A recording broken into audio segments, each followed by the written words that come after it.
Hello বন্ধুরা, আমি অনেক দিন পরে ঘুরতে বেরিয়ে পড়েছি। দেখো, আমি ট্রেনে উঠে পড়েছি। ট্রেনে প্রচণ্ড ভিড় ছিল। এখানে তোমাদের দাদা আর বাবু দাঁড়িয়ে ছিল।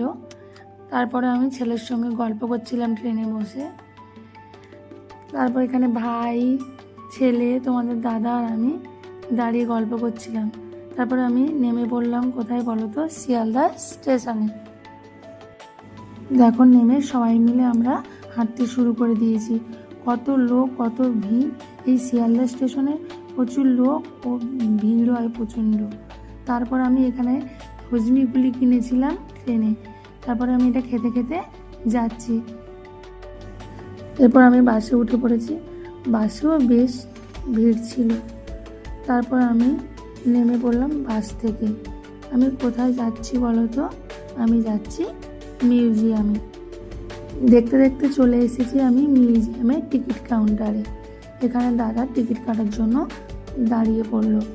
তার দেখলাম এখানে বড়দের টিকিটের দাম 75 টাকা আর ছোটদের 20 টাকা। ফটো তোলার জন্য এক্সট্রা টাকা নিচ্ছে। তারপর আমরা ঢুকে পড়লাম সবাই একসঙ্গে মিলে। ছেলে এখানে খেলা করছিল।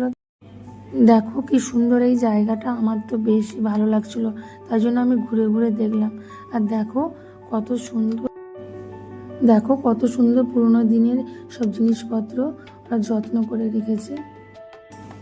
আমার ছেলে কিন্তু এখানে আগ্রহের সঙ্গে প্রত্যেকটা জিনিস দেখছিল ও এনজয় করছিল।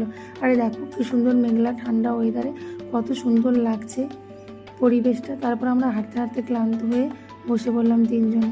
দাদা বলল চলো একটু ঘুরে আসি, চারিদিকটা দেখে আসি, কত সুন্দর পরিবেশ। ঘোরার কিছু ছবি আমি শেষে অ্যাড করে দিলাম। অনেক দিন পরে আজকের পরিবারের সবার সঙ্গে ঘুরে আমার বেশ ভালো লাগলো।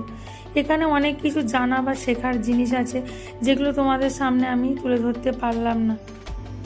পারলে বাড়ির ছোট ছোট খুদেদেরকে নিয়ে ঘুরে এসো, বেশ ভালোই লাগবে আশা করি। আমরা যতটা না উপভোগ করেছি এখানে এসে, তার থেকে বেশি আনন্দ ও মজা পেয়েছে আমার ছেলে।